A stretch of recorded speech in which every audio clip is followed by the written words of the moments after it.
तो आखिरकार तुम काम पर आ ही गए। जी कहिए, क्या काम है? हामिद नाम है मेरा। मुझे कॉल लेनी होगी। क्या दमीर खान के बारे में तफ्तीश हो रही है? ज़मरुद, कम से कम मेरी बात तो सुन लो, मुझे सब कुछ समझाने दो प्लीज।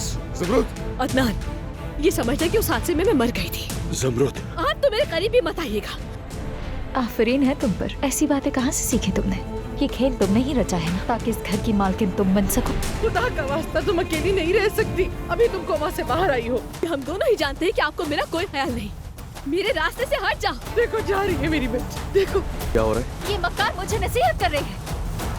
मैं अपने शौहर के साथ रहूंगी। अगर तुमसे ये बर्दाश्त नहीं होता तो तुम चली जाओ। तुम कल ही वापस जा रही हो।